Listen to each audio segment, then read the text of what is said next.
should you summon for my boy Yellow Yuta? It has been a while since I have done the should you summons. For those who know, back in the day, like almost a year ago at this rate, I had a should you summon series going for a long while, but then some other people started doing it, so I kind of just quit. But I'm back. It's been a while. We're doing another should you summon video because why not? This is gonna have to be pre-recorded. Honestly, it's not even fully confirmed that he's dropping this week, but I'm 99% sure that he is based off of the timeline that we received. So this man is coming. I'll guess break down should you summon on this man because he is the limited unit. That he is the ultimate bait right before the official 1.5 anniversary that's coming.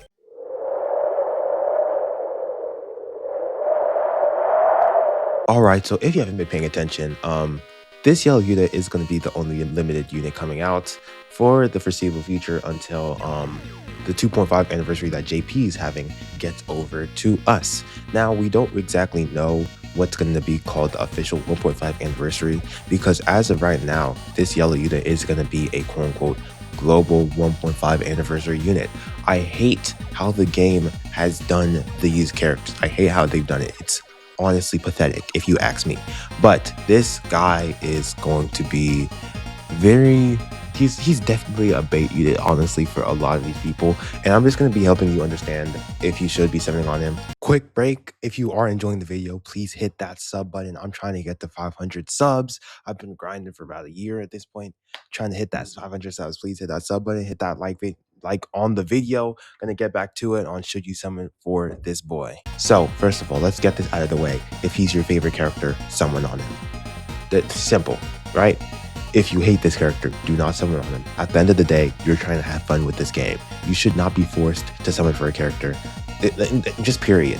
Even though there are floors that force you to, which is probably like floor 90, I believe. So just keep that in mind. Number two, if your yellow team does not have a Zonji, a Kusakabe, if your yellow team has nobody besides, if your yellow team doesn't even have Yellow Yaga, this guy should be #1 priority because he is gonna be your yellow DPS in general. If you're tired of using your hidden potential Gojo, which hidden inventory, my fault, but he's who I'm using. If you're tired of using him for every floor, if you don't even have your yellow Megamaru SP buffed like me, this guy is definitely needed. So let's get that out of the way as well. He is good enough to be considered to be just needed in the case you don't have these certain things. If you do have Zonji, that is where my video comes in, okay? So first of all, huge thing, this guy is mixed. So with him being mixed, he can be used on every single floor and he will not be nerfed. So if you look at like a skill 1, it says that he's doing 150% taijutsu and 150 jujutsu damage, but because he's mixed, 300% of that damage will go through.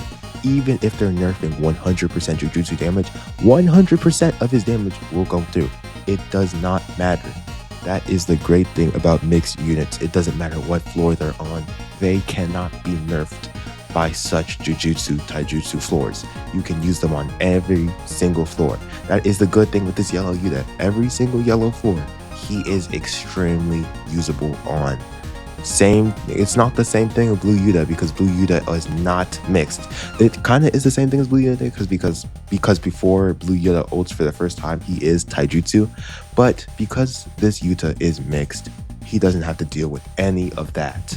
He's just good immediately, right? Now, his skills are honestly pretty good. His skill 1 is very good because it does give him cursed energy. You always are looking for something nice on a skill 1. So a skill 1 that gives you cursed energy is always going to be good. His skill 2 is an AoE. His skill 2 is what you're going to be using most of the time. 70% of the time, the skill 2 is the skill that you are going to be using, and it's an AoE that does a huge chunk of damage, right? So it can do, it's an AoE, okay? So it's going to do a lot of damage. The damage is going to be lessened the more enemies there are, but this man, his AoE is going to be good. Okay, back to the skill 1, by the way, it is a guaranteed crit, so just keep that in mind. It's perfect.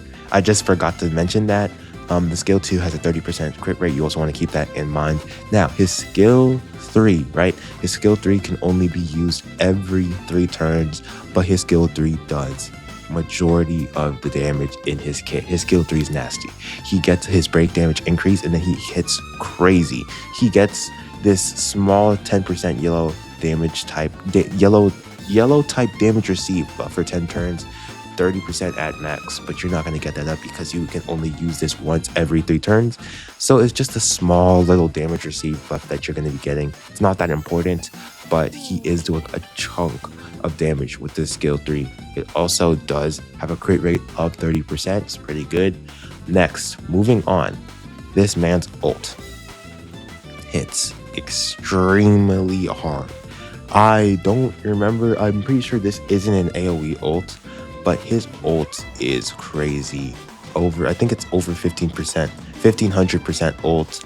He gives himself a bunch of curse energy, so that is very good for you, so that you will not run out of curse energy on the following turns. His combo ult is the basic combo ult. He does, on the hidden potential stage 2, give curse energy to both him and his ally, of course. So that is very good. Now, for his auto skills. First of all, his auto skill, his RCT auto skill, is pretty huge. I'm not gonna lie, because okay, he gives an ally, if their health is 60% low or below, he gives them 10% if the target is self, and he can increase his own health by 20% and increase his ally's health by 10%. This works very well with Shoko, because Shoko most of the time is just healing the entire team, so he can then step in and go ahead and heal her. So he is fantastic for keeping the team alive. Yellow is getting way better with having their heals up. And then he has his own critical hit enhancement, which a lot of these units get. And he's getting his own stat buffs up to 90% with 8 counts, which you will get really easily. I'm not gonna lie. These counts, very easy to get. You know, just hit a crit, get your counts up. And with a skill 1 that has guaranteed crits, you can just spam out a couple so that you could immediately have your taijutsu and jujutsu stat buffs. So that's gonna be all, man. This guy is very good. Honestly, if you don't have Zone G, this is the guy that you should be looking for. If your yellow team is weak, this is the guy that you should be looking for. He is very good. You just have to think about the future. If you need some 2.5 anniversary units more than you need him, then he's not the person you should be going for. But with all that being said, he is one of the top 5 units that you want to be looking for here. He's very good. He's very good early game, that's for sure. So tell me if y'all are going to summon for him. I definitely will be, but because I'm going to be out of town for the entire week, I'm going to have to do it off camera. We'll probably just screen record it though, so I'm going to be guaranteeing him. I have 50k right now, and we'll probably have more. And by the time the official 2.5 anniversary rolls around, I should have around 20-ish k. So I'm just hoping not to pity this Yuta, but if I do, you will see me complain. But that's going to be it for the video. Hit that sub button if you could like it. Let's go. See you in the next one. Peace. I don't know why I said let's go. My fault. See y'all.